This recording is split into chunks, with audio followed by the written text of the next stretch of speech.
The grey morning settled over Thornfield Manor like a shroud, its autumn mist clinging to the weathered stone walls and creeping through the overgrown gardens, where roses had long since ceased to bloom with any enthusiasm. Inside the grand estate, silence reigned as it always did, broken only by the measured footsteps of a solitary figure moving through halls too vast for one person's existence. Evelyn Ashworth. No, Evelyn Thornfield now,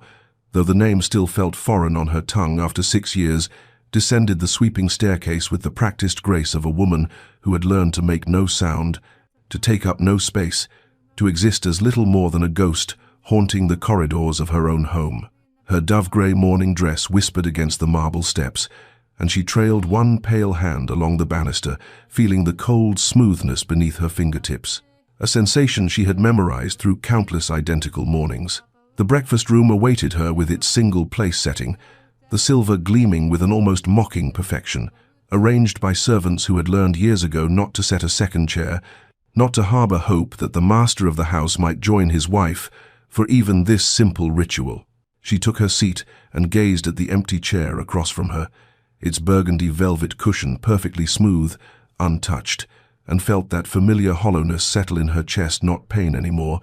for pain required fresh wounds, and these had scarred over long ago into something duller, something that simply was. Through the tall windows, she could see the east wing where Adrian's study remained perpetually closed, the heavy oak door, a barrier more impenetrable than any lock, and she knew without looking that he was there, and had been there since before dawn, would remain there until well after she retired for the evening. Asterisk. This is my life, asterisk, she thought, not with bitterness but with the flat acceptance of one who had ceased fighting against the tide. Asterisk. This has been my life for 2,190 days, asterisk. She had stopped counting somewhere around the 1,000th, but the number had etched itself into her consciousness anyway, each day adding its weight to the collection. The marriage had been arranged, as such things were in their circles, her father and his father meeting over brandy and cigars, discussing mergers and alliances with the same detached interest one might employ when selecting wallpaper. She had been 19, still foolish enough to harbor romantic notions, still young enough to believe that proximity might breed affection, that time might soften the stern lines of her husband's face. But Adrian Thornfield had taken her as his wife and then proceeded to treat her as one might treat an unwanted piece of furniture, acknowledged in the most perfunctory sense, maintained out of duty, but never truly seen, never valued, never touched, except for that single, clinical wedding night that had fulfilled obligation and nothing more. Now, as she lifted her teacup with hands that no longer trembled, Evelyn watched through the morning-room window as a carriage was brought around, watched as her husband emerged from the side entrance and climbed aboard without so much as a glance toward the house, toward the windows where she sat, toward the wife he had married for reasons she had never understood and likely never would. The carriage rolled away down the tree-lined drive, and Evelyn remained perfectly still, a portrait of elegant abandonment, knowing he would not return until darkness fell, knowing that when he did, he would not seek her out, knowing that tomorrow would dawn exactly like today, and the day after, and the day after that, stretching forward into a future as grey and cold as this autumn morning,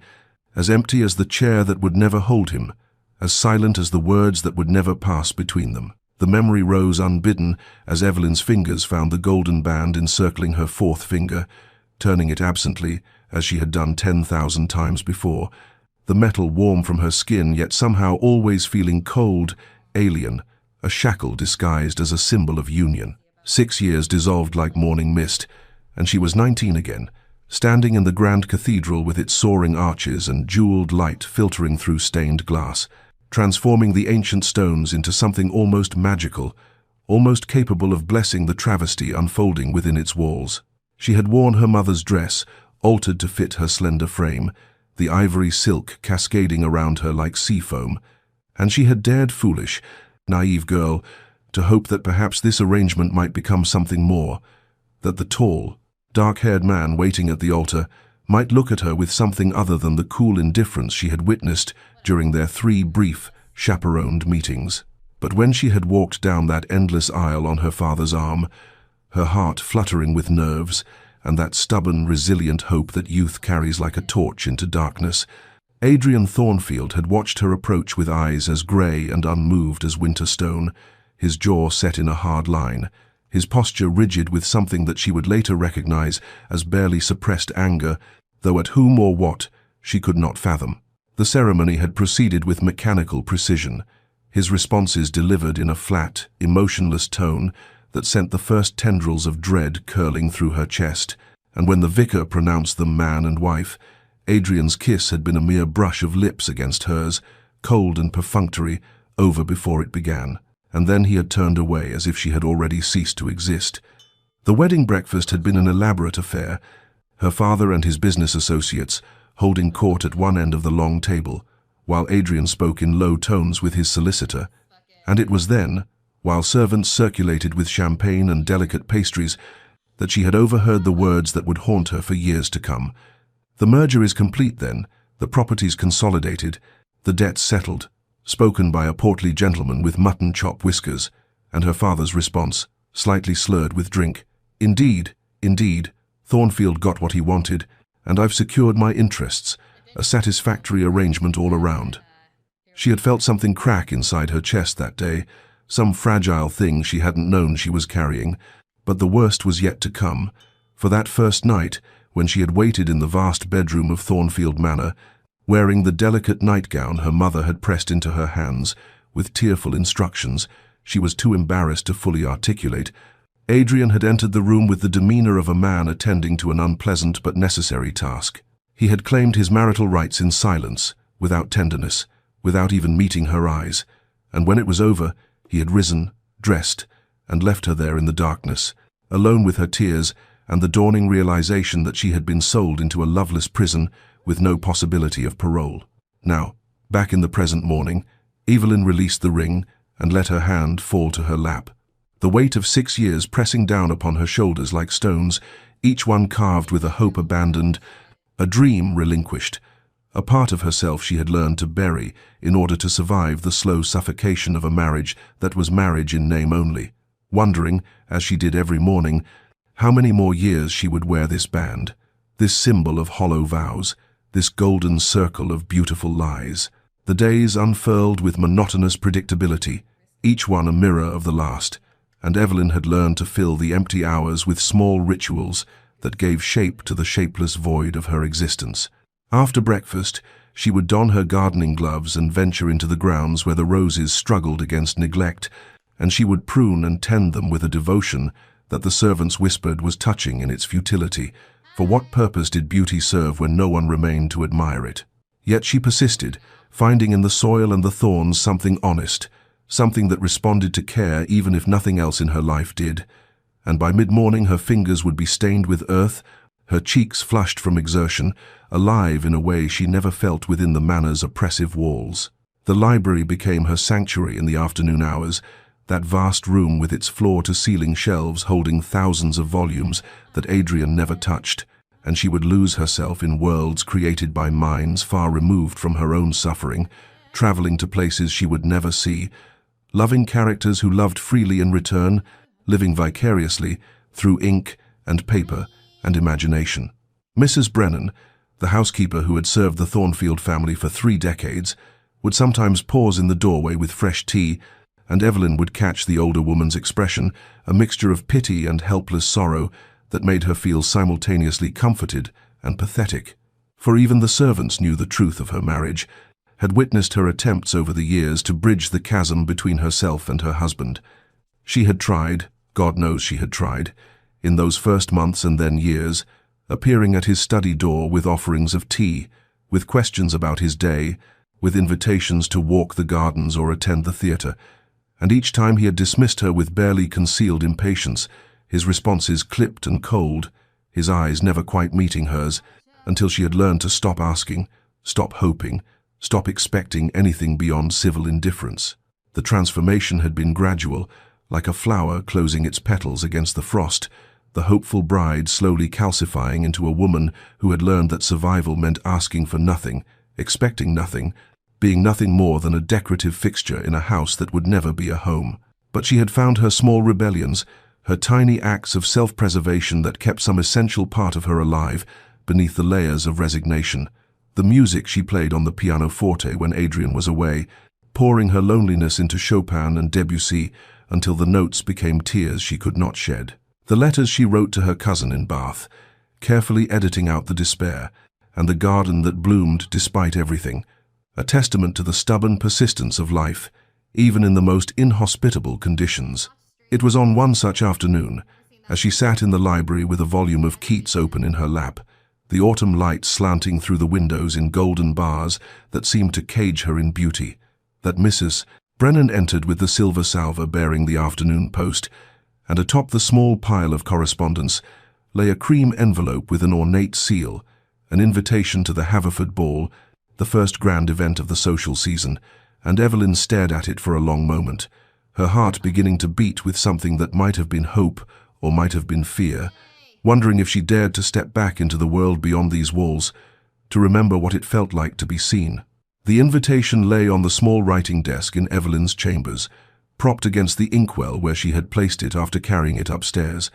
and for 3 days it had remained there, untouched, while she circled the decision like a wary animal approaching something that might be trap or treasure. The prospect of attending filled her with a paralyzing ambivalence, for the Haverford Ball would be attended by everyone of consequence in the county, which meant exposure, scrutiny, the inevitable whispers that followed her whenever she appeared in society as the mysteriously neglected wife of Adrian Thornfield, and worse, the possibility of Adrian himself being present, which would mean enduring in public what she endured in private, his studied indifference, his gaze that slid past her as if she were furniture, his conversations with everyone except the woman who bore his name. She remembered, with a sick feeling in her stomach, the opera performance 2 years prior, when she had attended with her cousin visiting from Bath, and Adrian had been there in a box across the theatre with business associates, and during the interval when she had crossed paths with him in the corridor, he had nodded to her with the polite disinterest one might show a vague acquaintance, then turned immediately to continue his conversation, leaving her standing there burning with humiliation while curious eyes catalogued her shame. Yet something in her rebelled against allowing fear and past pain to dictate her choices, some stubborn spark that had survived 6 years of slow suffocation. And when her lady's maid, Sarah, came to help her dress for dinner that evening, the girl had noticed the invitation and said, with uncharacteristic boldness, "You should attend, milady. You deserve to dance and laugh and live like the young woman you are, not moulder away in this great tomb of a house." And though Evelyn had gently chided her for the impertinence, Sarah's words had struck something deep and true. That night, alone in the darkness, Evelyn made her decision with a clarity that surprised her. She would attend the ball, not to please Adrian, not to perform the role of dutiful wife for society's benefit, not even with any hope that her husband might notice or care, but for herself. For the girl she had been before this marriage had carved out her insides and left her hollow, for the woman she might still become, if she dared to remember how to want something, anything, beyond mere survival. The following morning, she summoned Sarah, and together they went through her wardrobe, pushing aside the subdued colors she had adopted over the years, the grays and mauves and dusty blues that helped her fade into the background until they found it. Still wrapped in tissue at the back of the armoire, a gown of deep emerald silk that her mother had commissioned for her trousseau, never worn because Adrian had made it abundantly clear that he had no interest in taking her anywhere that required such finery. Sarah gasped when they lifted it into the light, the fabric shimmering like water, the décolletage daring but elegant, the waist fitted to perfection, and Evelyn felt something flutter in her chest that might have been anticipation or terror, or perhaps both intertwined. On the evening of the ball, she stood before her mirror as Sarah arranged her dark hair in an elaborate style, weaving pearls through the curls, and when she finally descended the stairs in the emerald gown, with her mother's diamond earrings catching the lamplight, she felt almost like a stranger to herself, almost like someone who might be worth noticing, and she walked out to the waiting carriage with her head held high, knowing that Adrian had left hours earlier without a word, without an invitation for her to accompany him, without even the pretense that they were a married couple, and for once the knowledge brought not pain but a fierce, liberating anger that carried her forward into the night. The Haverford mansion blazed with light against the darkness, every window ablaze with the glow of 1,000 candles, and as Evelyn's carriage drew closer, she could hear the strains of the orchestra drifting through the October night, the music mingling with the sound of laughter and conversation that spilled from the open doors where liveried footmen stood, receiving the endless stream of guests arriving in their finery. She stepped down from the carriage with Sarah's whispered encouragement still warming her heart, and as she ascended the marble steps alone, chin lifted, emerald silk rustling with each movement, she felt the weight of curious gazes turning toward her, heard the whispers beginning like a wave, "There is Mrs. Thornfield. How unusual to see her without her husband. How striking she looks. Have you ever seen her wear such a color? What can it mean?" And she pushed through the discomfort into the grand ballroom, where crystal chandeliers cast prismatic light across the polished floor, and the cream of society whirled and glided in elaborate patterns that seemed choreographed by some invisible hand. The room overwhelmed the senses with its opulence, the scent of hothouse roses competing with expensive perfumes, the visual feast of silks and satins in every jewel tone imaginable, the kaleidoscope of faces both familiar and strange, and Evelyn accepted a glass of champagne from a passing footman simply to have something to occupy her trembling hands, taking a position near one of the tall windows where she might observe without being immediately drawn into conversation that would require explanations she had no wish to give. It took only moments for her to locate Adrian across the vast space, his tall frame unmistakable even in the crowd, his dark evening clothes impeccably tailored, his posture radiating the cold authority that made men respect him and women find him formidable, and he stood in a circle of gentlemen engaged in what appeared to be serious discourse, probably about railways or mining investments or whatever occupied the minds of men who measured worth in ledgers and contracts, and he had not noticed her arrival, had not even glanced toward the entrance, and the familiar ache of invisibility threatened to swallow her until she forced herself to look away, to focus instead on the music and on the dancers, on anything but the husband who could not see her.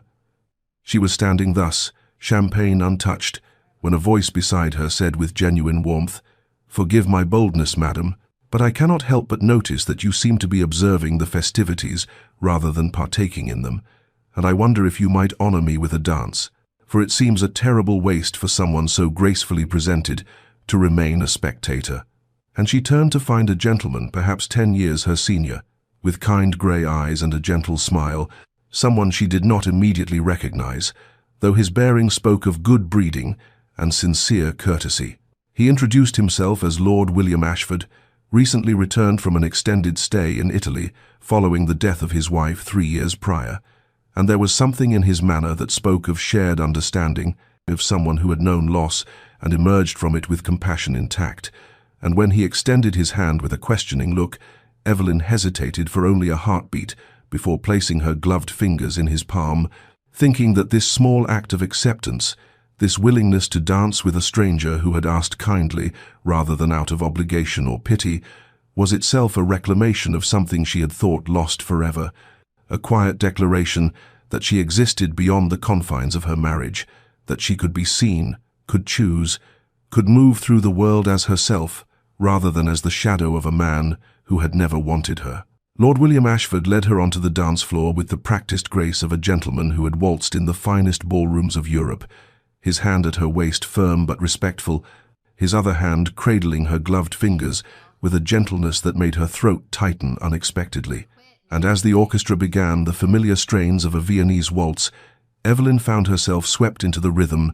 her emerald skirts swirling around her legs like water, the chandelier light fragmenting into stars above them as they turned and turned again in patterns that required no thought, only surrender to the music's pull. William was perhaps an inch shorter than Adrian but moved with far more fluidity,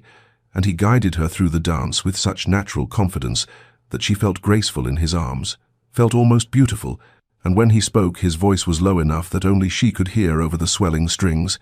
asking her if she had been to Italy, whether she enjoyed music, what books had captured her attention lately, questions that seemed genuinely intended to know her rather than to fill silence with meaningless pleasantries, and she found herself answering with an openness that surprised her, telling him about her love of Gothic novels, though they were considered rather scandalous, about her attempts to learn Italian through grammar books in the library, about the garden where she spent her mornings tending roses that bloomed in defiance of the approaching winter. He listened with his full attention, his grey eyes warm with interest, and he told her in turn about the hill towns of Tuscany, where he had wandered after his wife's passing, about the art he had seen in Florence, about how grief had taught him that life must be lived fully in the present, because the future promised nothing. And there was such gentle wisdom in his words, such hard-won peace, that Evelyn felt something loosen in her chest, some knot of loneliness beginning to unravel in the presence of someone who saw her, truly saw her, not as an ornament or a means to an end, but as a person worthy of knowing. Across the ballroom, though she did not yet know it, Adrian had finally looked up from his discussion of railway investments, and his gaze had found her by some magnetic pull he did not understand, and the sight of his wife in the arms of another man struck him with the force of a physical blow, her face animated with genuine pleasure, her smile radiant in a way he had never witnessed,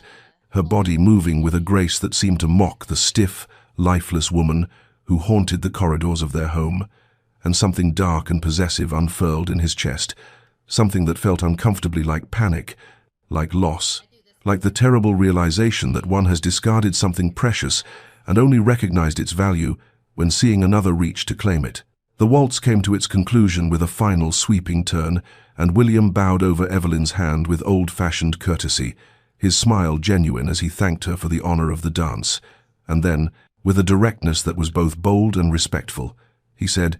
"Mrs. Thornfield, I wonder if you might permit me to call upon you at your convenience, for I find myself quite enchanted by our conversation and should very much like to continue our discussion of Italian literature and Gothic novels,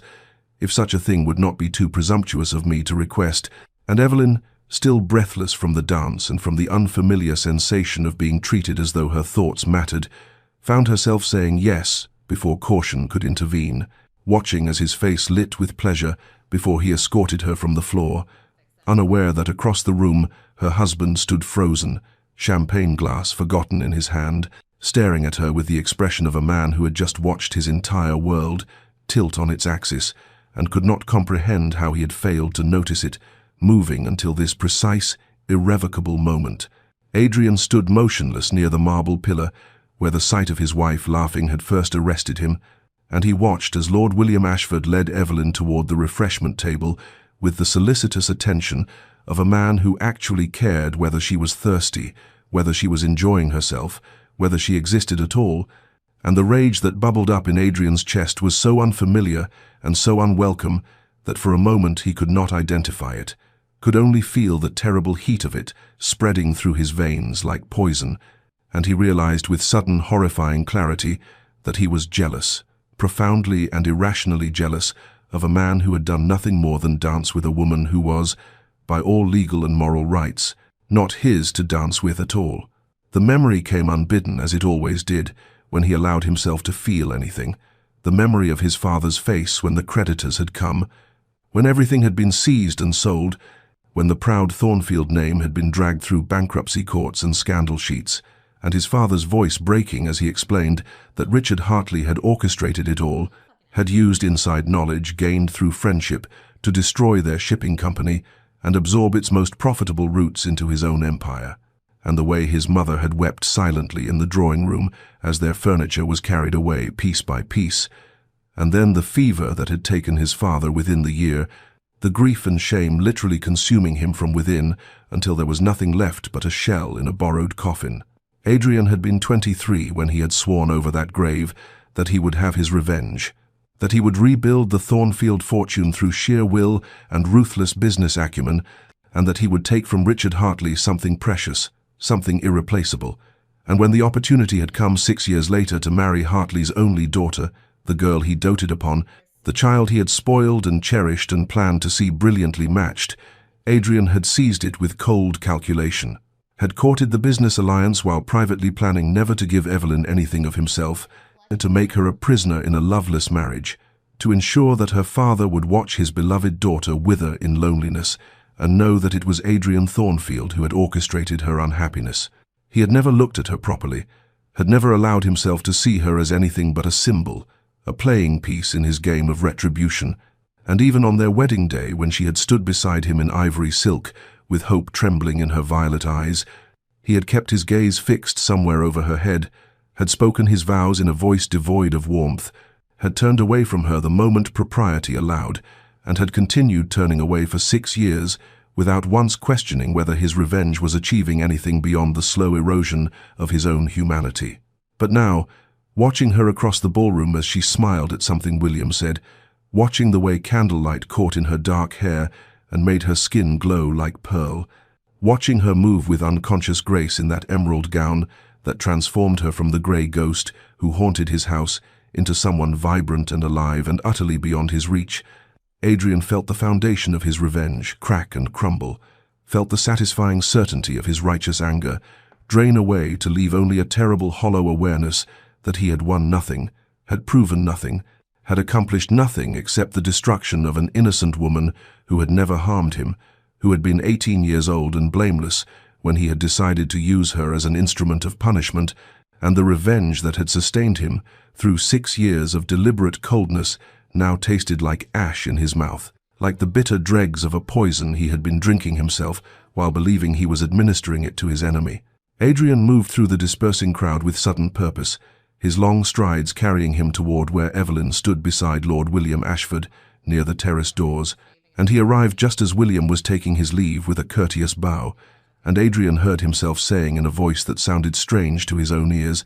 "The carriage is waiting, we should depart together." And he saw the flash of surprise in Evelyn's violet eyes,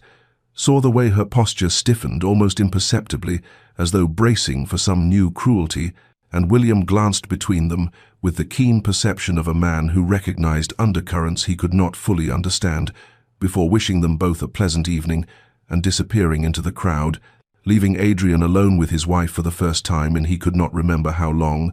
the silence between them awkward and vast. She did not refuse him, though he saw her consider it, saw the calculation in her expression as she weighed the social impropriety of declining against whatever instinct warned her to maintain distance, and finally she inclined her head with cool politeness and allowed him to escort her toward the entrance, his hand hovering near but not touching the small of her back, and they waited in the marble foyer while a footman summoned their carriage,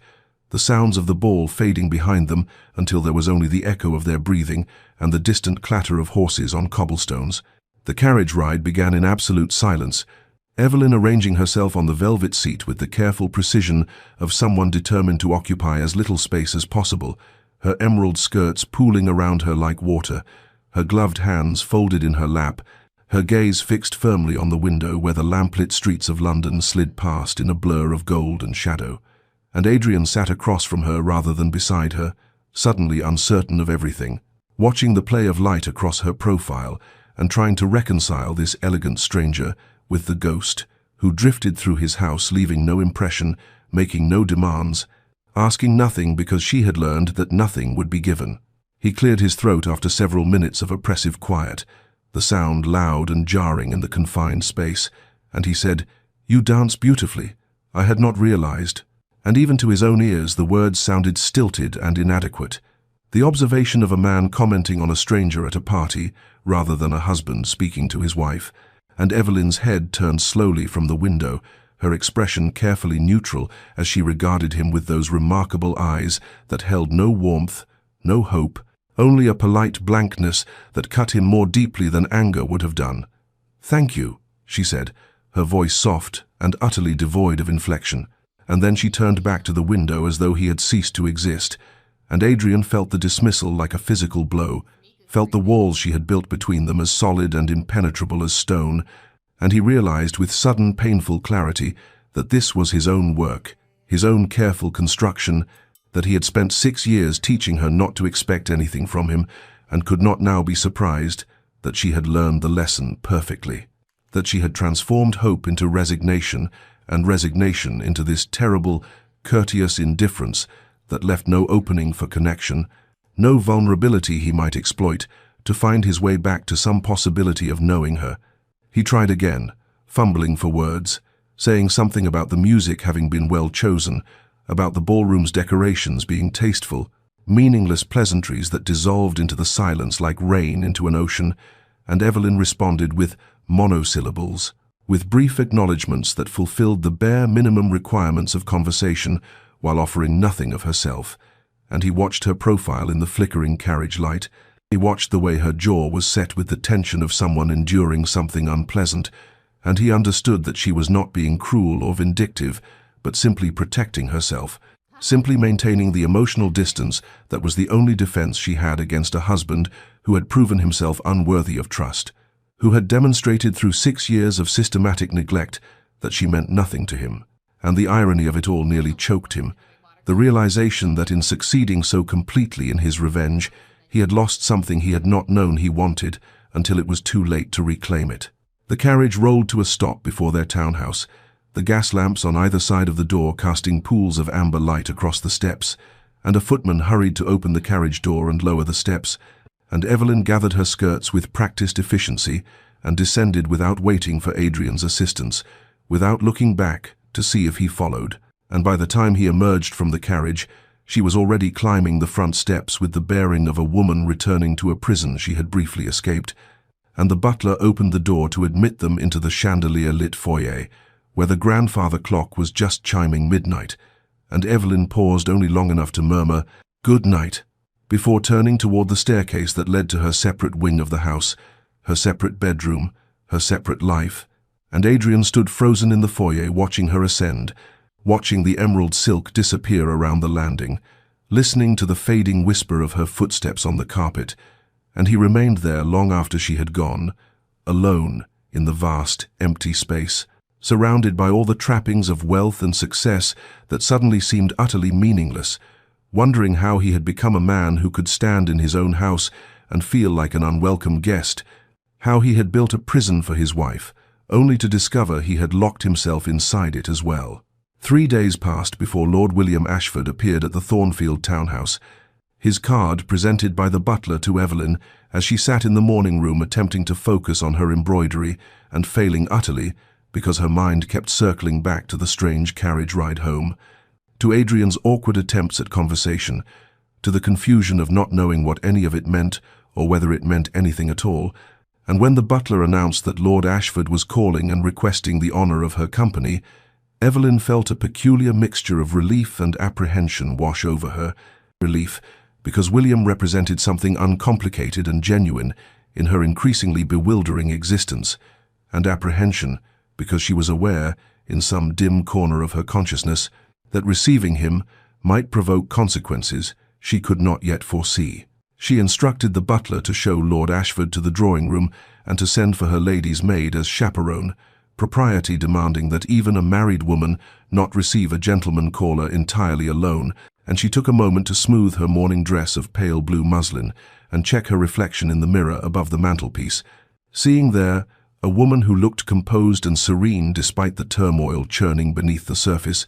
and then she made her way to the drawing-room, where William stood examining a portrait on the wall, his tall frame elegant in a coat of charcoal grey, and he turned when she entered, with a smile that was warm and utterly without calculation, without agenda, without the weight of 6 years of silence and coldness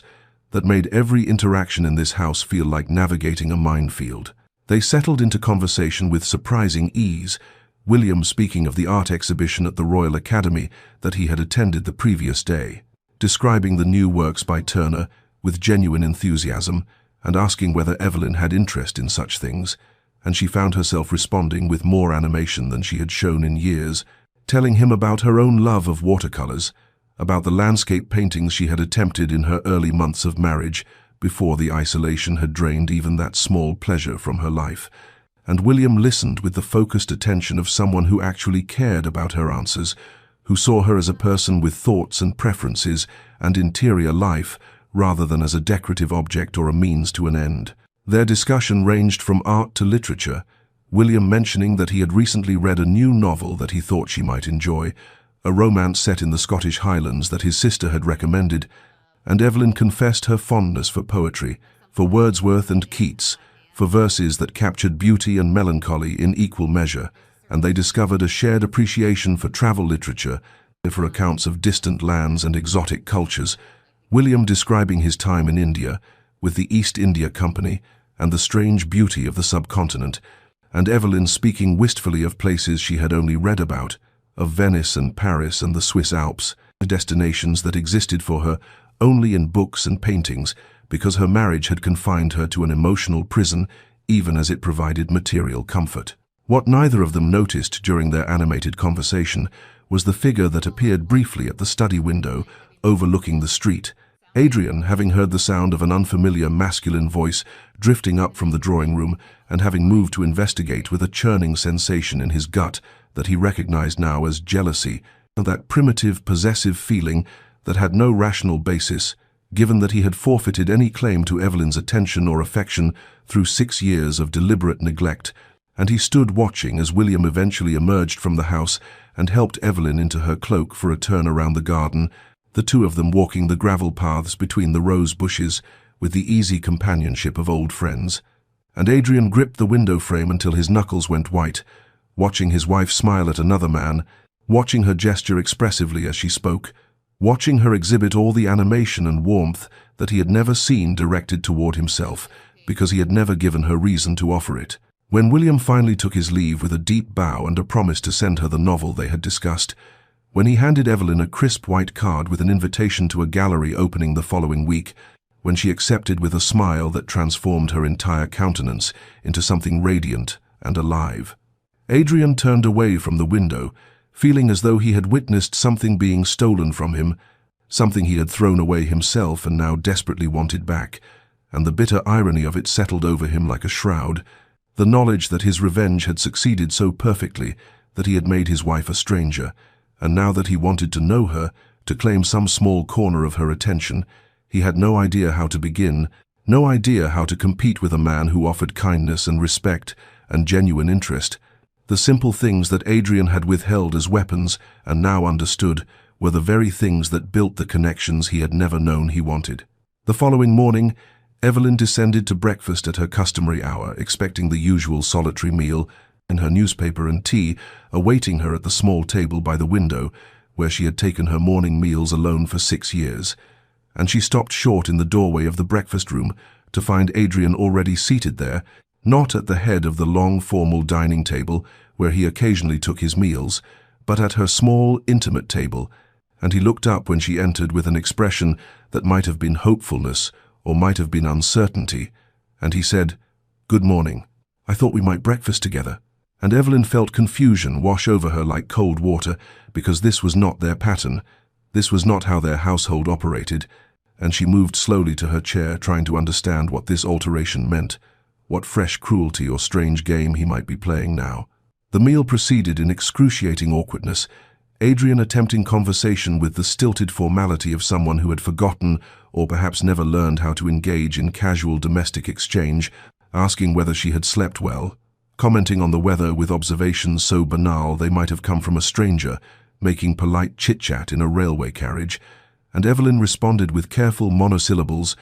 her wariness a shield she had constructed over years of disappointment and could not simply lower because her husband had inexplicably decided to notice her existence, and she watched him covertly over the rim of her teacup,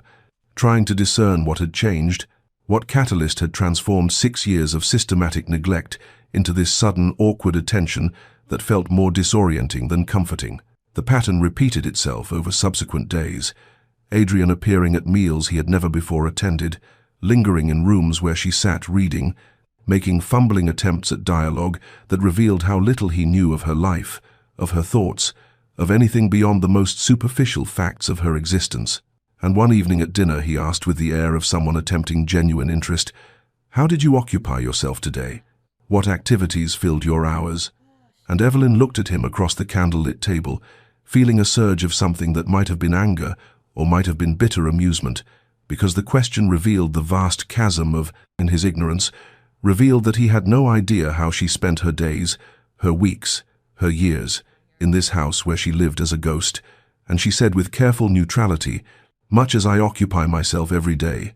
I tended the garden, I read, I practiced my music, I embroidered,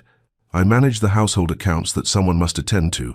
and she saw him flinch slightly at the implication that she had been performing these duties, always, invisibly, while he pursued his business and his revenge and whatever else filled his purposeful existence. That night, after Evelyn had retired and the house had settled into its customary silence, Adrian sat alone in his study with a glass of whiskey he did not drink, staring at the ledgers before him without seeing the neat columns of figures, and he confronted with brutal honesty the magnitude of what he had done, not merely the original sin of marrying her for revenge, but the compounded cruelty of the 6 years that followed, the systematic erasure of her personhood, the deliberate cultivation of this vast, unbridgeable distance that he now desperately wanted to cross and had no idea how to navigate. And he understood with painful clarity that presence alone was not enough, that appearing at meals and making stilted conversation could not undo years of absence, could not rebuild trust that had never been established in the first place, could not transform a wife who had learned to expect nothing into a woman willing to risk hoping again. And the realization settled over him like a weight, the knowledge that he had broken something precious before he ever knew its value,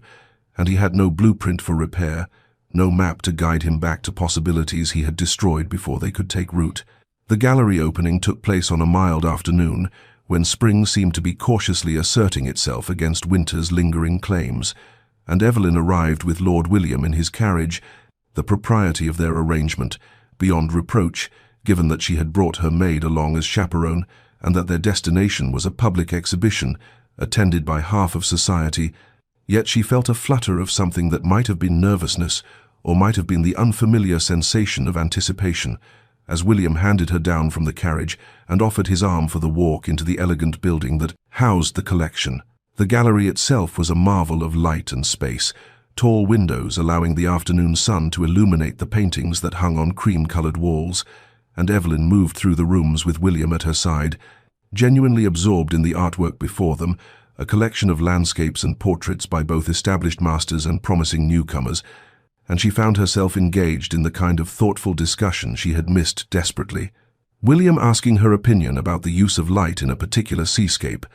she pointing out the emotional depth captured in a portrait of a young woman reading by a window, and for a stretch of time she forgot entirely about the strange tension that had invaded her household,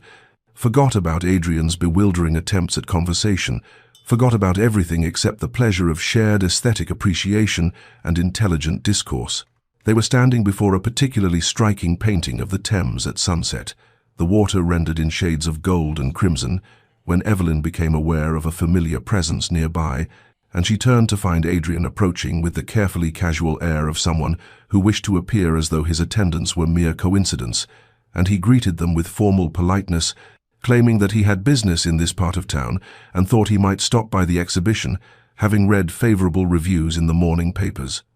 But Evelyn saw the tension in his jaw, the way his eyes flickered between her and William with barely concealed assessment, and she felt a strange shift in the atmosphere. The comfortable companionship she had been enjoying suddenly complicated by her husband's unexpected appearance. The three of them moved through the remaining rooms together, maintaining the outward appearance of cordial civility, both men behaving with impeccable correctness, yet Evelyn sensed the undercurrent running between them. The way William's comments about the art seemed designed to demonstrate his connection with her, his understanding of her tastes and preferences, and the way Adrian listened with increasing tension, occasionally interjecting observations that revealed he had no knowledge of her artistic interests, no foundation for the kind of easy dialogue that she and William shared, and she found herself in the peculiar position of feeling both uncomfortable with the barely concealed competition and strangely powerful, realizing that for the first time in her marriage she was not invisible, not forgotten, but rather the center of attention in a way that would have seemed impossible mere weeks ago. When the viewing concluded and they emerged into the softening light of late afternoon, William suggested tea at a nearby establishment, and Adrian immediately countered with the observation that he had his carriage waiting and would be honored to convey Lady Evelyn home. And she stood between them, feeling the weight of their expectant gazes, these two men who represented such different possibilities, William offering the safe harbor of proven kindness and genuine respect, Adrian offering nothing concrete except his sudden, inexplicable interest and the confusion of not understanding what had changed, or why it had changed, or whether it meant anything at all, and she made her choice based on propriety and prior arrangement, accepting William's invitation for tea while thanking Adrian politely for his offer, and she saw something flicker across her husband's face that might have been hurt, or might have been frustration, before he bowed with rigid formality and departed. The tea was pleasant enough, William making no reference to the awkward encounter, instead continuing their discussion of art and expanding into talk of an upcoming exhibition of Italian masters. But Evelyn found her attention fractured, part of her mind still processing the strange tableau at the gallery, the sight of Adrian appearing where he had no reason to be except to intrude upon her afternoon with William, and when William finally escorted her home in the gathering dusk, handing her down from the carriage with a warm smile and a reminder of his promise to send her a book of poetry they had discussed. She entered the house to find Adrian standing in the foyer as though he had been waiting there, and their eyes met across the marble expanse, and neither spoke, but something passed between them in that silent exchange, something charged and uncomfortable and impossible to name, before Evelyn gathered her skirts and climbed the stairs to her chambers, while Adrian remained below, watching her ascent, with an expression of such complex emotion that even he could not have articulated what he was feeling, only that it burned in his chest like a brand. This jealousy and regret, and desperate longing to reclaim something he had never valued until he saw another man appreciating what he had discarded. The weeks that followed the gallery opening settled into a pattern that would have seemed impossible just months earlier, William calling at the estate with a regularity that spoke to serious courtship intentions, while remaining always within the bounds of strict propriety, bringing books he thought Evelyn might enjoy, inviting her to attend concerts and exhibitions with appropriate chaperonage, engaging her in the kind of thoughtful discourse that nourished a part of her soul that had been starving for years in this beautiful prison of a house, and simultaneously, Adrian increased his presence in her daily life, with a determination that bordered on desperation, appearing not just at meals now, but in the drawing room where she received William, in the garden where she walked in the afternoons, in the library where she spent her evenings, his attempts at conversation growing slightly less stilted with practice, though still marked by the fundamental awkwardness of two people who had lived as strangers under one roof for 6 years and had no foundation of shared experience, trust upon which to build. And Evelyn found herself caught between these two men like a rope pulled taut between opposing forces, William representing safety and proven kindness and the promise of a life where she would be valued and seen and cherished, Adrian representing only confusion and the treacherous stirrings of something she dared not name, something that whispered that perhaps the man she had married was finally becoming visible beneath the cold stranger who had ignored her for so long. And she did not trust these feelings, did not trust the sudden transformation, could not simply forget 6 years of systematic neglect because her husband had inexplicably decided she was worth noticing. The servants observed this strange triangle with poorly concealed fascination, their whispered conversations falling silent when Evelyn entered rooms, their knowing glances passing between them when William's carriage arrived or when Adrian emerged from his study. At the precise moment, Evelyn was receiving her guest, and Mrs. Henshaw, the housekeeper who had served the family for 30 years, remarked to the butler that she had never seen anything quite like it. The master suddenly acting like a husband after all this time, and wasn't it peculiar how men never valued what they had until they saw another man appreciating it? And the household staff divided into camps, some sympathizing with Lord William, who was clearly a gentleman of the first order and would make their lady a proper husband. Others noting that for all his faults the master seemed genuinely changed, genuinely suffering, genuinely attempting to breach the walls his own cruelty had constructed. Evelyn's internal conflict deepened with each passing day, her conversations with William leaving her feeling peaceful and appreciated,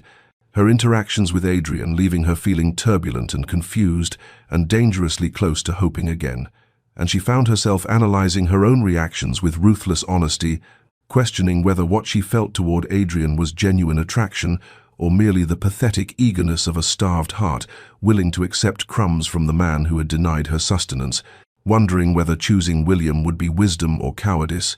whether choosing Adrian would be courage or foolishness. And she slept poorly during these weeks,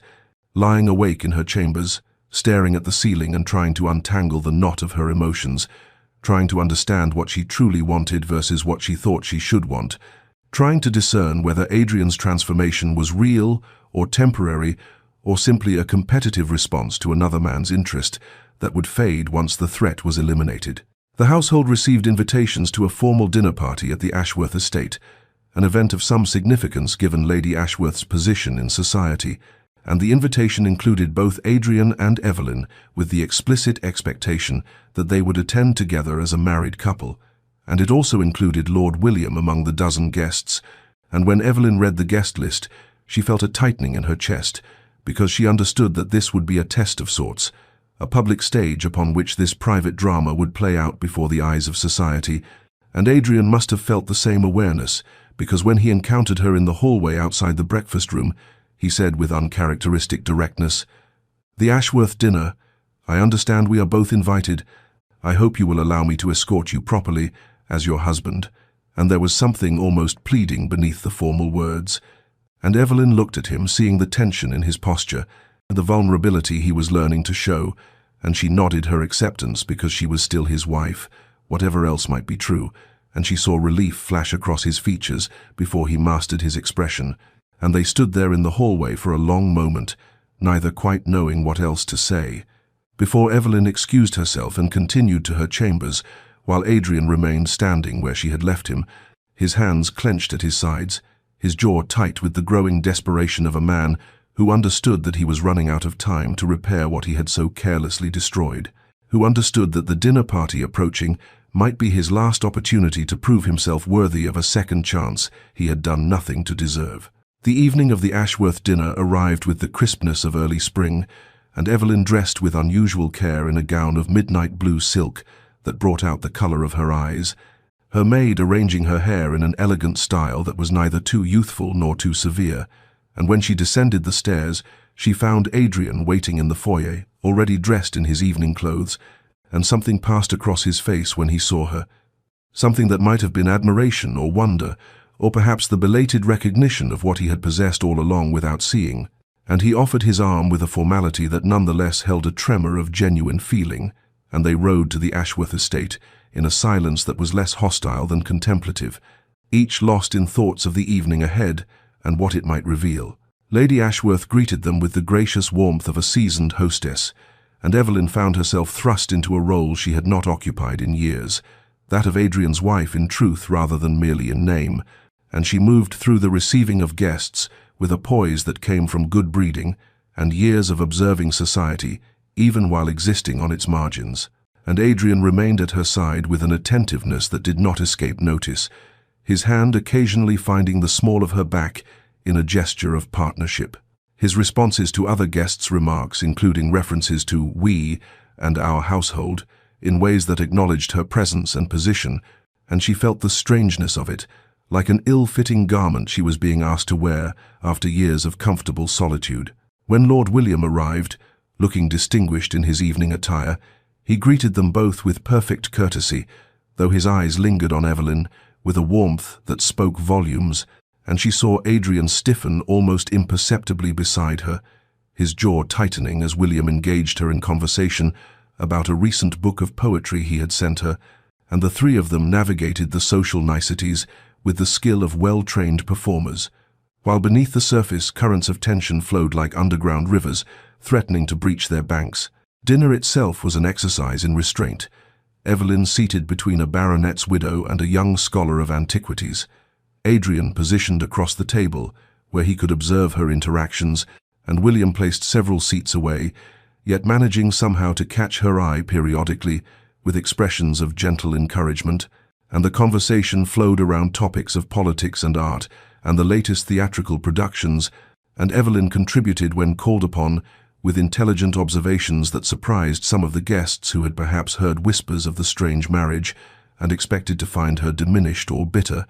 and she saw Adrian watching her with an intensity that bordered on hunger, seeing her perhaps as others saw her, gracious and articulate and quietly lovely, all the things he had deliberately refused to notice for 6 long years. When the ladies withdrew after dinner, leaving the gentlemen to their port and cigars,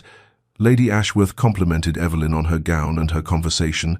and then with the casual directness of old friendship said, "My dear, you seem quite transformed from the last time we met.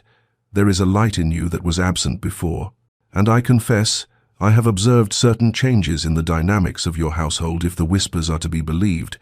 And Evelyn felt heat rise to her cheeks but maintained her composure, replying only that life had indeed become more interesting of late, and Lady Ashworth smiled knowingly before the conversation moved to safer topics. When the gentlemen rejoined them, Lady Ashworth suggested that perhaps Lady Evelyn might honor them with a performance at the piano, for she had heard that Evelyn possessed considerable talent, though opportunities to display it had been sadly rare, and Evelyn felt every eye turn toward her, including Adrian's dark gaze and William's encouraging smile, and she rose with outward calm, though her heart beat rapidly because this too was a revelation, a displaying of a part of herself that Adrian had never asked about, had never cared to discover, and she moved to the beautiful instrument positioned near the windows and settled herself on the bench, her fingers finding the keys with the familiar ease of long practice, and she began to play a piece by Chopin, Nocturne in E-flat major, and the music filled the room like moonlight made audible, melancholic and beautiful and achingly expressive of emotions she had kept locked away for so long. And as she played, she forgot about her audience, forgot about the complicated tangle of her circumstances, forgot everything except the language of the music that spoke what words could not convey, the loneliness and longing, and the terrible tender hope that still lived somewhere deep within her wounded heart, despite all reasons for its extinction. The final notes of the Chopin Nocturne faded into silence, and for a moment the drawing-room remained perfectly still, as though the guests feared that any movement might shatter the spell the music had woven, and then applause broke out, genuine and appreciative, and Evelyn rose from the piano bench feeling oddly vulnerable, as though she had revealed more of herself than she had intended, and Lord William was the first to approach her, his eyes warm with understanding as he said, "That was extraordinary, Lady Evelyn. You have a rare gift for allowing the music to speak what words cannot express," and she thanked him with a smile that acknowledged both the compliment and the deeper recognition beneath it. But even as she accepted his praise, she was aware of Adrian standing near the fireplace, his posture rigid, his expression unreadable, and when the other guests had added their compliments, and Lady Ashworth had suggested they return to the drawing-room for cards and conversation, Adrian moved toward the piano with a hesitancy that was entirely unlike his usual decisive manner. He stopped a few feet from where she stood, and she saw something working in his face, some emotion struggling to surface through years of deliberate suppression, and when he spoke his voice was lower than usual, pitched for her ears alone beneath the chatter of the departing guests.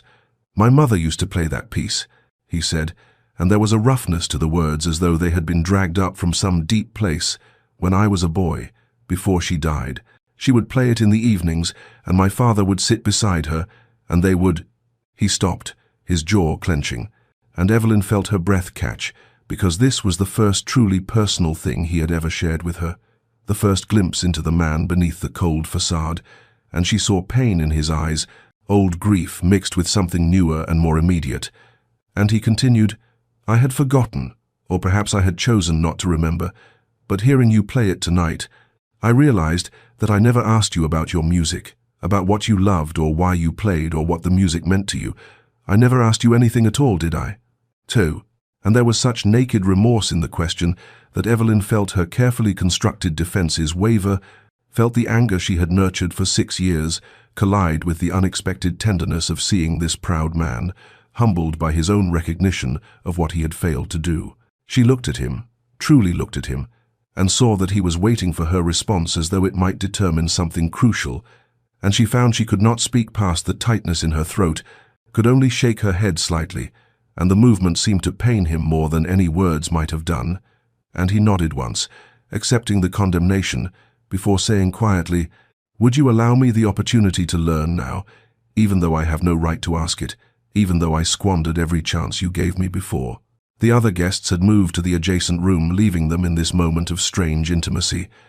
and Evelyn felt the weight of choice pressing upon her, the safety of retreat warring with the dangerous pull of possibility, and before she could formulate an answer, Lady Ashworth's voice called from the doorway, asking if they would join the others for cards, and the moment fractured, and Evelyn moved past Adrian toward the drawing-room, feeling his eyes follow her progress, and the rest of the evening passed in a blur of polite conversation and whist. But when they finally departed in the small hours of the morning and rode home in Adrian's carriage, he said as they pulled up to their estate, "I would speak with you if you are not too tired. There are things I need to say, things I should have said long ago." And Evelyn looked at his face illuminated by the carriage lamps and saw both hope and fear there. and found herself nodding agreement, even as her heart beat hard with apprehension about what such a conversation might unleash. They entered the library together, and Adrian closed the door behind them with a soft click that seemed to seal them into this moment of reckoning, and Evelyn moved to stand near the fireplace where embers still glowed from the earlier evening fire, needing the warmth against the chill that had settled into her bones despite the spring season. And Adrian remained by his desk, one hand resting on its polished surface as though anchoring himself, and the silence stretched between them until he finally spoke, his voice rough with emotion he had not allowed himself to feel for so many years. "I do not know how to begin this," he said, and she heard the tremor beneath the words, the uncertainty of a man venturing into territory he had deliberately avoided. "I have rehearsed speeches in my mind, but they all sound inadequate to the task of explaining what I have done, what I have failed to do, what I have been." Evelyn turned to face him, her expression guarded but not entirely closed, and she waited, giving him nothing, making him work for whatever absolution he sought. And he seemed to understand this because he drew a breath and continued, "When I married you 6 years ago, it was not with honorable intentions. I married you for reasons that had nothing to do with you as a person. You were a means to an end, a piece in a larger game I was playing, and I am ashamed to admit that I never looked beyond that. Never considered what it would mean for you to be bound to a man who had determined from the outset to be cold and distant." The words fell between them like stones dropped into still water, creating ripples that spread and multiplied, and Evelyn felt pain bloom fresh in her chest because hearing it stated so plainly was different from suspecting it, and she asked quietly, "What game, what end could possibly justify such deliberate cruelty?" And Adrian's face twisted with something that might have been self-loathing as he replied, "I cannot tell you everything, not yet. There are aspects of my motivations that are not mine alone to reveal, and business matters that implicate others, but I can tell you that I was wrong, grievously wrong, to use you as I did, to punish you for circumstances beyond your control." His answer was not enough. She knew that and he knew that. But there was something in his eyes that suggested genuine torment, and she found herself saying, "You speak of using me as though I were an object, a tool, and for 6 years, that is precisely what I have been, a wife in name only, a ghost haunting the halls of a house that was never truly home, and now you appear before me with regrets and half-explanations, and expect what exactly?" Her voice had risen slightly, anger giving it strength, and Adrian flinched but did not look away, accepting her fury as his due, and he said, "I expect nothing. I have no right to expectations, but I am asking, begging if necessary, and for the opportunity to know you as I should have done from the beginning, to learn who you are beyond the role I forced upon you, and to discover if there might be any possibility of building something real from the ruins of what I destroyed before it could even begin." Evelyn looked at him and saw not the cold stranger she had married, but a man genuinely struggling with remorse, and she felt her anger war with a treacherous softening, a crack forming in the walls she had built so carefully around her heart, and she knew that whatever she decided in this moment would determine the course of everything that followed. And finally she said, "I cannot forgive you, not now, perhaps not ever, but I will consider allowing you to try to know me, though I make no promises about what you will find or whether it will be enough." And Adrian's expression transformed with something that looked dangerously close to hope, and he nodded slowly, accepting her terms, and asked softly, "May I begin now? May I ask you about the music, about why you chose that particular piece tonight?" And Evelyn felt tears prick her eyes because it was such a small question, but it represented everything he had never asked before, and she sank into the chair near the fire and began to speak about her mother who had taught her to play, about the consolation music had provided during the loneliest years, about how the Chopin nocturne reminded her of both beauty and sorrow intertwined, and Adrian listened with an attention so focused it was almost painful to witness, and when she finished, he thanked her quietly for trusting him with even that small piece of herself, and they sat together in the library until the fire burned low, not touching, not reconciled, but perhaps beginning the long, difficult journey toward understanding. Weeks passed, like the slow turning of pages in a familiar book, each day marked by small, careful steps towards something that might eventually resemble understanding,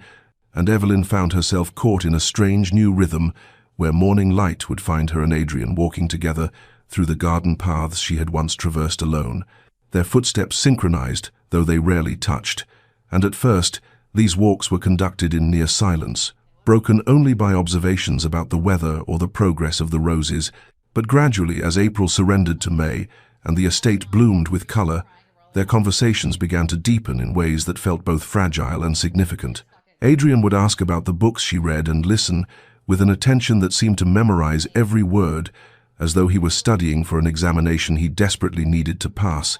And Evelyn found herself speaking more freely than she had intended about the novels that had sustained her through the lonely years, about the poetry that had given voice to emotions she could not otherwise express.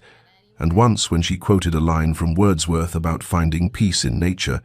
Adrian had completed the verse in a voice rough with disuse, revealing depths she had not suspected. And she had looked at him with surprise that made him confess he had been reading the same volumes from the library, trying to understand what had nourished her spirit in his absence. Lord William continued to call with perfect propriety, bringing flowers and books and engaging her in conversations that ranged from art to philosophy, and Adrian would watch from windows or doorways with an expression that spoke of barely controlled torment. And once, when William had stayed longer than usual, discussing a new translation of Dante they had both read, Evelyn had found Adrian afterward in his study, his hands gripping the edge of his desk as though physically restraining himself. And when she had asked if something troubled him, he had turned to her with eyes that burned with emotions he seemed unable to name, and said only, "I have no right to object to your friendship with Lord Ashford. I forfeited any such rights long ago, but I find myself struggling with demons I did not know I possessed." And the raw honesty of the admission had made her heart beat faster with something that might have been fear, or might have been its opposite. They began taking tea together in the afternoons, and Adrian would attempt small gestures of consideration, remembering how she preferred her tea, ensuring her favorite cakes were served, asking after the welfare of the garden plants she had mentioned. And though these attentions were simple, they represented a fundamental shift from the man who had not noticed her existence for 6 years. And Evelyn felt herself softening despite her determination to remain guarded,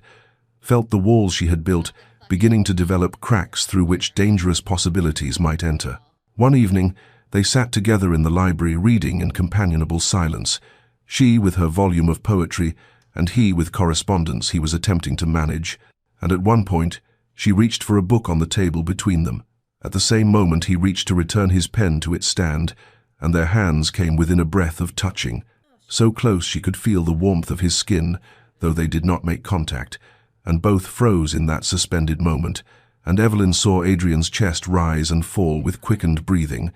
saw his eyes fixed on the narrow space between their hands, as though it represented a chasm. He longed to cross but dared not, and she withdrew her hand slowly, carefully, and heard his quiet exhalation that might have been disappointment or relief, or both, and they returned to their reading. But the words on her page had ceased to make sense, and she knew from the way he stared unseeing at his letters that he was equally undone by what had almost happened, by the small, almost touch that represented everything still unspoken between them. Lord William arrived on a Tuesday afternoon, when June sunlight poured through the drawing-room windows and made the room seem too bright for the conversation that was to follow, and Evelyn received him with her customary grace, though something in his manner, a certain determination in the set of his shoulders, a resolved quality to his usually gentle expression, told her that this visit was different from those that had come before. And when he requested a private audience with unusual formality, she felt her heart begin to beat with an irregular rhythm that spoke of both anticipation and dread, and she dismissed the maid who had been sitting as chaperone, knowing that what William had come to say deserved the dignity of privacy, even if it meant bending propriety's rules. He did not sit, but stood near the window with light behind him, making his features difficult to read, and he began by speaking of the friendship that had developed between them over these past months, describing it as one of the great unexpected joys of his return to England. And Evelyn listened with growing certainty about where this conversation would lead, and when he finally turned to face her fully and said, "Mrs. Thorne, Evelyn, I have come to offer you what I hope might be a path toward happiness." She found she was gripping the arms of her chair with white-knuckled intensity. His proposal, when it came, was everything she might have wished for in another lifetime, heartfelt, respectful, painting a picture of partnership and mutual regard, offering her escape from a marriage that had been a prison, promising her a life where she would be valued and cherished and seen. And William spoke of his estate in the countryside, where she might have gardens larger than any she had tended here, of travel to the continent where they might view the art they had discussed in their conversations, as of a future built on genuine affection and shared interests, rather than cold arrangement and colder silence. And he knelt before her chair and took her hand, with a gentleness that made tears spring to her eyes, because she knew she did not deserve his goodness, knew that her heart was treacherously engaged elsewhere despite all logic and self-preservation, screaming that William represented safety, while Adrian represented only the possibility of further pain. Evelyn looked down at William's kind face and felt torn between two futures, one offering the certainty of gentle companionship with a man who had never caused her harm, who had seen her immediately and completely when so many others had looked through her as though she were invisible, and the other offering only the uncertain promise of building something real with a man who had deliberately wounded her for 6 years, who had married her as an act of revenge against sins she had not committed, who even now had not revealed the full truth of his motivations, though his recent attentions suggested genuine transformation, and she realized with something like horror that her heart had already made its choice even as her mind rebelled against such foolishness, and that somewhere in the quiet mornings, walking through gardens and the silent evenings, reading in the library, and the almost touches that had become more frequent, she had begun to hope that Adrian's remorse was real, that the connection growing between them might be the foundation of something worth the risk. She withdrew her hand gently from William's grasp and saw understanding dawn in his eyes even before she spoke, and she said, in a voice thick with emotion, "Lord Ashford, William, you honor me more than you can know with this proposal, and I wish I could accept with the wholehearted joy such an offer deserves. But I must ask for time to consider, for there are matters in my own heart that I do not yet fully understand, as complications that would be unfair to bring into any new union without first resolving them." And William rose with the grace of a man who had perhaps anticipated this response, and he said quietly, "I understand, or I believe I do, and I will wait for your answer however long you require, but know that my offer stands regardless of how much time you need to examine your heart." And he kissed her hand with old-world courtesy and departed, leaving Evelyn alone in the sunlit room, with her tears falling freely now, because she knew that she was choosing the harder path, the one that offered no guarantees, the one that might lead to deeper heartbreak than she had yet experienced, and yet she could not seem to choose otherwise, could not seem to turn away from the man who had spent 6 years ignoring her existence, but who now looked at her as though she were the answer to questions he had not known to ask. And she sat in that bright room until the shadows grew long, and she finally had to confront what her heart had been trying to tell her for weeks, that she was falling in love with her own husband, and perhaps had been falling for him since that night in the library, when he had asked about her music, and listened as though her answer mattered more than anything else in the world. Evelyn rose the next morning, with resolution settling in her chest like a stone dropped into still water. The decision made in the sleepless hours before dawn, that she would go to William and decline his generous offer with the honesty he deserved, and then she would find Adrian and tell him that despite all reason and self-preservation, she was willing to try, and willing to build something real from the ashes of their hollow marriage. But first, she needed him to understand the courage this choice required of her, needed him to see what she was risking by choosing hope over safety, and she dressed with particular care as though armoring herself for battle, and descended the stairs toward Adrian's study where she knew he would be at this hour. But as she approached the heavy oak door, she heard voices within Adrian's familiar deep tones, and another voice she recognized as belonging to Mr. Pemberton, the family solicitor who visited quarterly to discuss estate matters, and she had raised her hand to knock when Adrian's words stopped her mid-gesture, his voice carrying through the door with unusual clarity. "Yes, the marriage served its purpose initially, Pemberton. Revenge against Harrison for what he did to my father's business. Taking his daughter and giving her nothing in return seemed a fitting punishment at the time." The world seemed to tilt beneath Evelyn's feet, and she gripped the doorframe for support as the solicitor's reply came, muffled and indistinct. And then Adrian again. "I know the arrangement appears cruel in retrospect, But you must understand that when my father lost everything because of Harrison's manipulations, when he died broken and disgraced, I swore I would make the man pay, and marrying his precious daughter only to ignore her existence seemed a suitable retribution. And Evelyn felt something inside her chest crack open, like ice breaking under spring thaw. All the small, tender shoots of hope and trust that had been growing these past months, suddenly exposed to killing frost. And she understood with devastating clarity that every kindness Adrian had shown recently, every gentle conversation and tentative touch, had been built on a foundation of calculated cruelty, that she had been not a wife, but a weapon, not a person, but a tool for vengeance against sins her father had committed before she was even born. She must have made some sound, because the voices within stopped abruptly, and the door opened to reveal Adrian's face,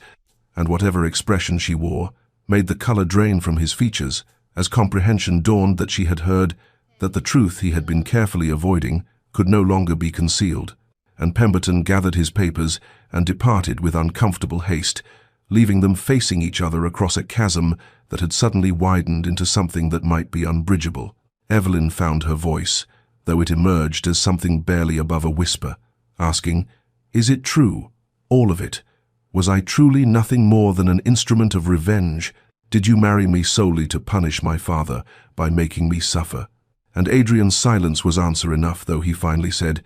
"It was true, at the beginning. But Evelyn, you must understand that I have changed, that what I feel for you now is real." But she was shaking her head, because the words that had once meant everything now meant nothing.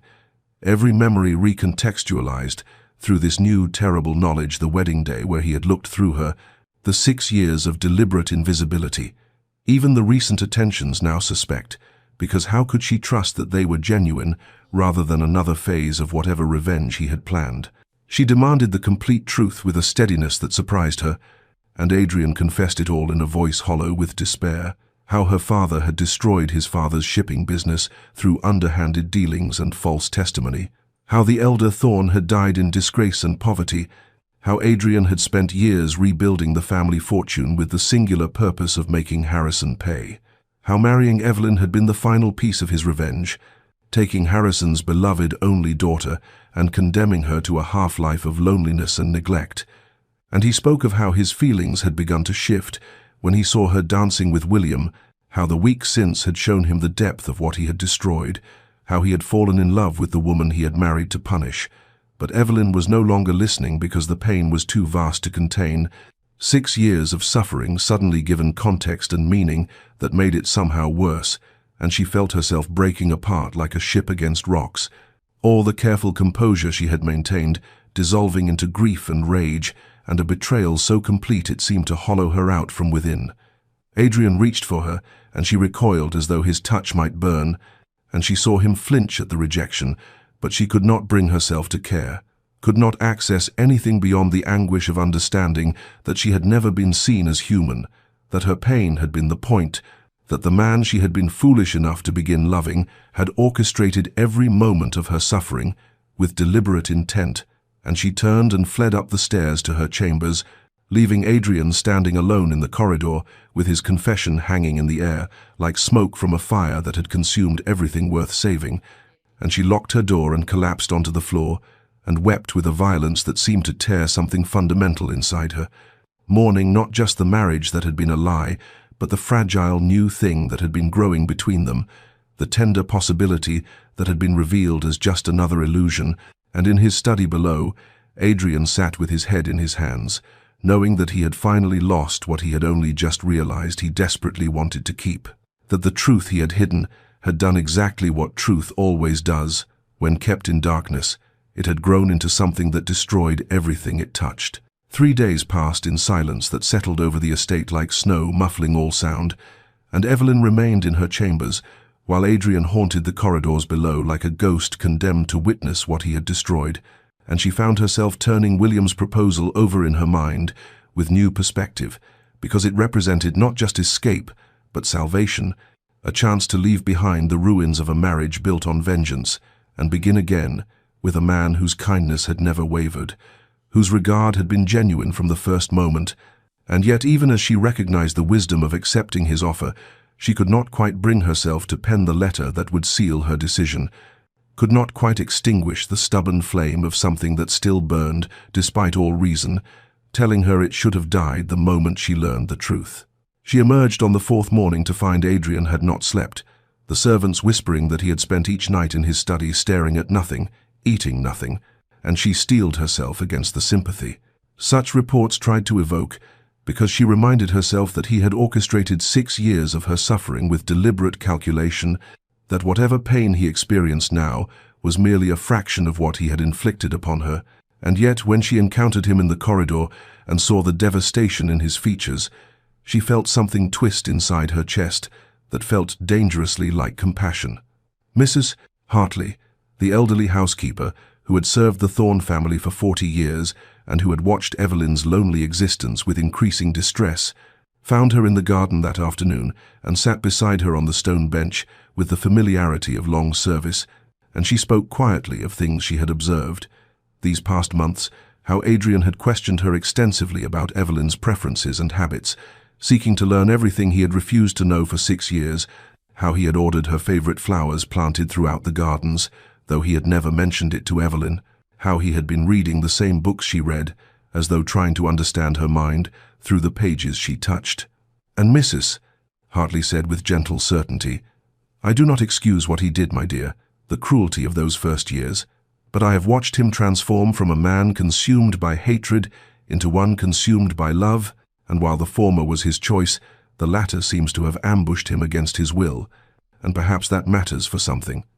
Evelyn sat in the fading afternoon light, considering the housekeeper's words, and understanding that she stood at a crossroads where both paths led to uncertain futures.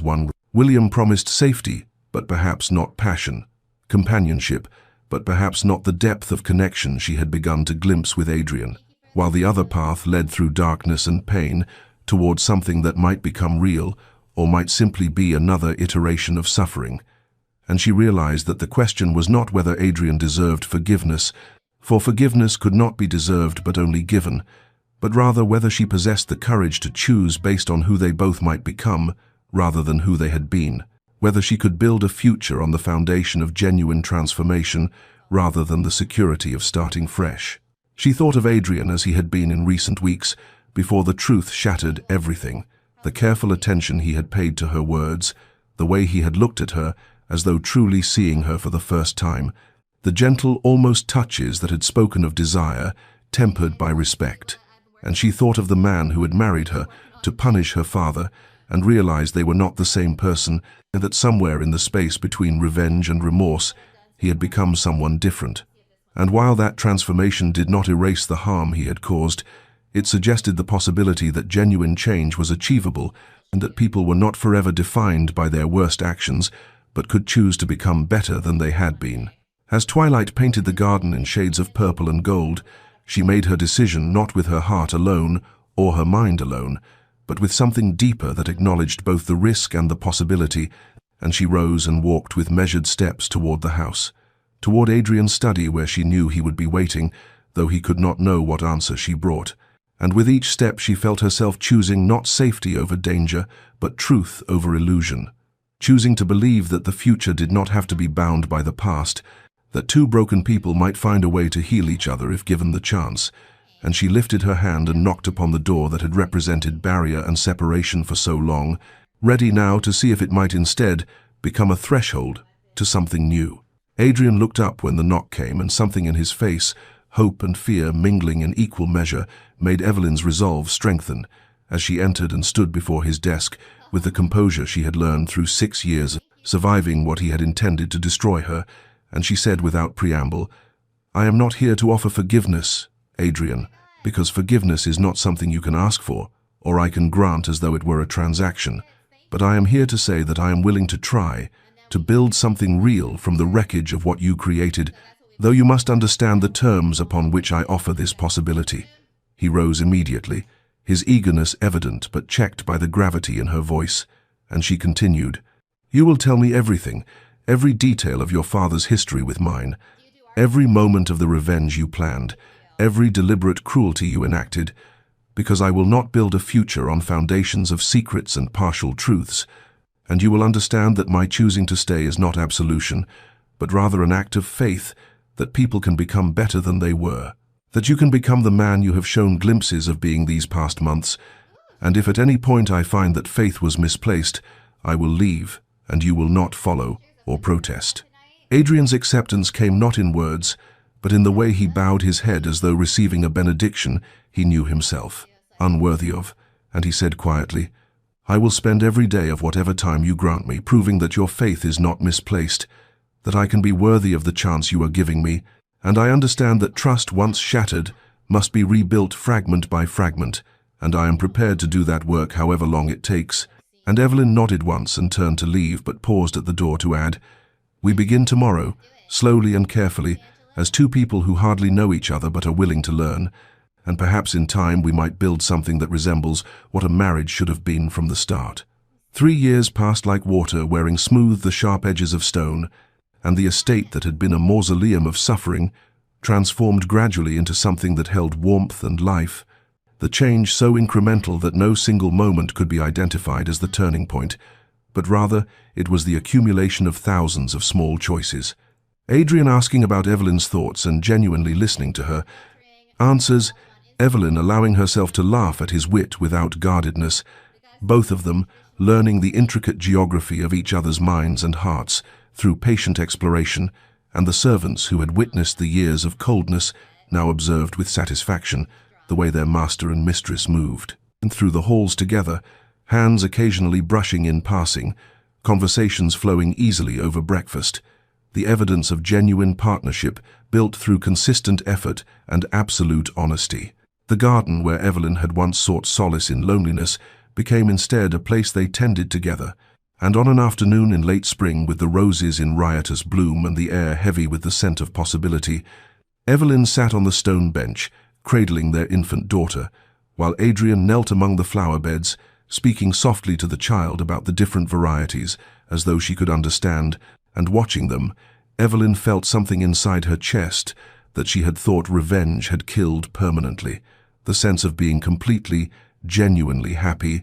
not the fragile happiness built on illusion, but the deep satisfaction of knowing she had chosen rightly, had taken the harder path, and found it led somewhere worth reaching. Dear listener, there is something profound in understanding that we are none of us forever bound by our worst moments. That transformation is always possible, though it requires the kind of courage that looks like foolishness to those who have never attempted it.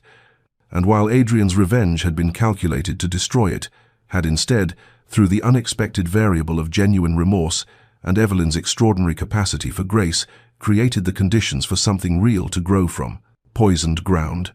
And perhaps there is wisdom in recognizing that love earned through adversity and built through conscious choice possesses a depth that love granted easily can never quite achieve. If you have known betrayal, if you have suffered at the hands of someone who later sought redemption,